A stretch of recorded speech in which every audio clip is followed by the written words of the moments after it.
Hi guys, so I'm up early and just listening to various podcasts and newscasts about Trump and his cabinet picks. And yeah, it's safe to say that just about everybody on the left and quite a few people on the right are in utter and total panic mode. I mean, they are scandalized, they are offended in particular by Trump's selection of this guy, Matt Gaetz, for Attorney General.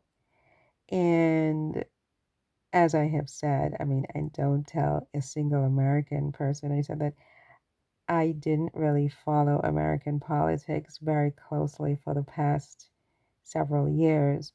So while I heard of this guy, Matt Gaetz, in passing, I didn't really pay close attention to all of his sins and his misdeeds and his malfeasances. But I knew he was in Congress and I heard there were all these scandals and I was busy baking my cornbread and making my cookies and whatever, and then my bubble burst and I'm like, oh my God, like there's like a world going on out here and a lot is happening and Trump just got reelected and I have to wake up and smell the coffee. And so far, I don't feel panicked. I probably should. I probably should feel very, very panicked about Trump being president. But I have my own reasons why I just feel like maybe this is for the better to have Trump at the helm for a little bit. As distasteful as that might sound to some people, but sometimes you just need to you know, change direction a little bit. And maybe Trump is just a guy to do it.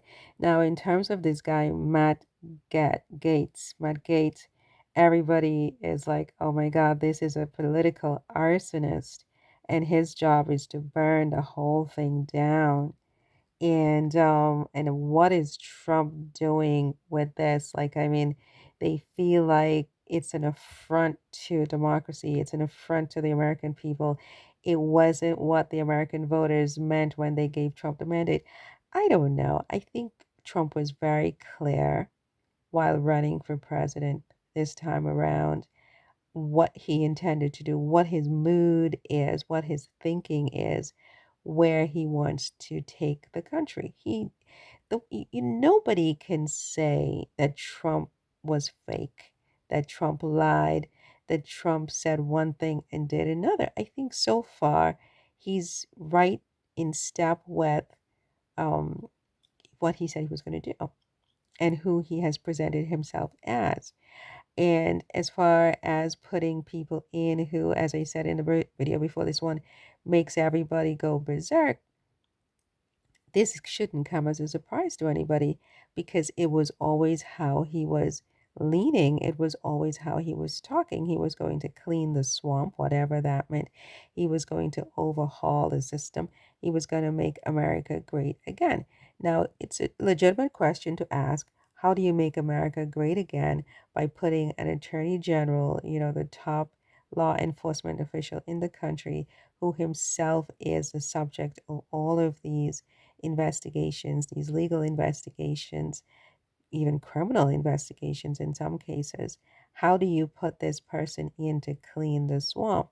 And look, I don't really know. I'm not an expert on any of this. I mean, it's very counterintuitive, obviously, and it seems contradictory to the goal from my way of thinking, but from Trump's way of thinking. And one of the things I've always liked about Trump is that he doesn't think the way the rest of us do. He thinks counterintuitively.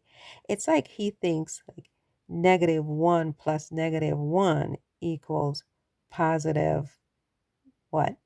+1, +0. Can zero be positive? That was stupid. But it's like you put two negatives together and somehow it gives him a positive. So this guy Matt Gaetz is a bad guy according to everybody. He's an arsonist. He's a pedo. He's this. He's that. Allegedly, I have no idea. And then you have this job, you put him you put it all together and somehow you come out with, you have this job where you have all these negative things that need to be fixed, all these people who need to be court-martialed, all these people who need to be fired, all these people who need to be sued, all these people who this and people who that. I mean, who do you put in? Do you put in the angel Gabriel? Do you put in the angel Gabriel? And you know what I've come to realize the older I get is that, you know, when you want to solve certain types of problems, you have to put a person in front of the problem who is the most like the problem, if that makes sense, right? Because that person understands the thinking that got the problem created in the first place because they are exactly that. You know, I mean, I am convinced that, the best law enforcement, the best police, for example, the best investigators, the best police investigators are people who themselves have a criminal mind, or who are able to get away with crimes because they understand how criminals think because they are criminals, right? That's not to say anybody in particular is like that, but I think that a person who, is a man of the cloth, who spends his time, you know, chanting, Hail Marys and who and Our Fathers and who just absolutely has no idea about crimes, and you bring this person in to understand crimes, to investigate crimes, to solve crimes, you're a fool. You're foolish, right? Because this person cannot solve what he or she cannot understand, right? So it's counterintuitive to pick a guy like Matt Gaetz for the attorney general position. But maybe Trump is onto something. Is, if everything that they say about this guy Gates is true, then like this guy just said, what was his name? Conway. This guy Conway just said, it's like he's the perfect pick. He's the perfect pick because he understands the issues that Trump wants eradicated because he is it. He is that, right? If that makes sense, right? So, look, I don't know much about this guy. I mean, I did not want Trump to be president because I was afraid that it would be all this revenging. But now that he's president, I'm just like, you know what? Sometimes a little bit of revenge is good for the soul, right? And B, it's all going to be very interesting. And as this guy over here, Elon Musk says, entertaining, tragic and entertaining is what he said. I think that's true. I think that's true.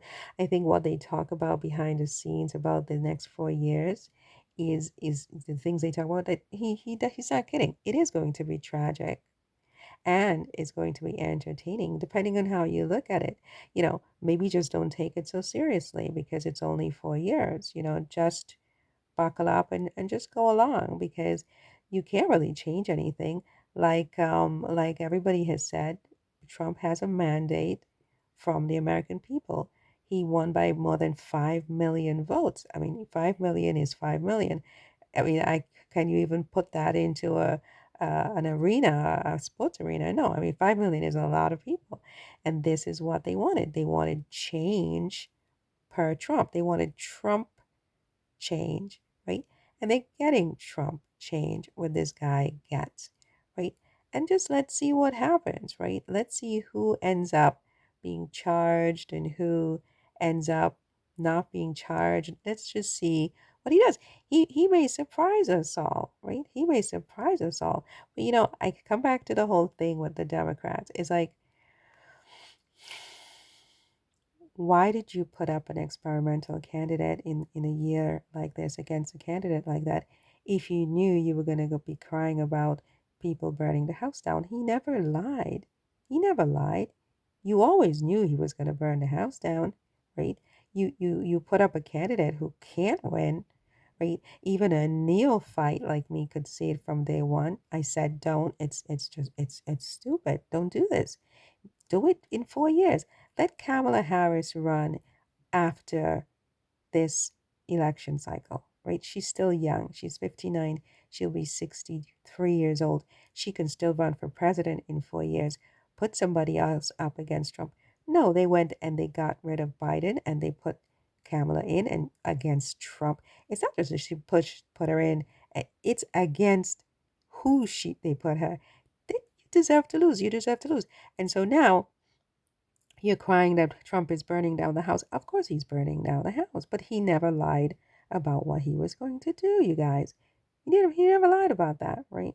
So, I'm not the heavy, don't shoot the messenger.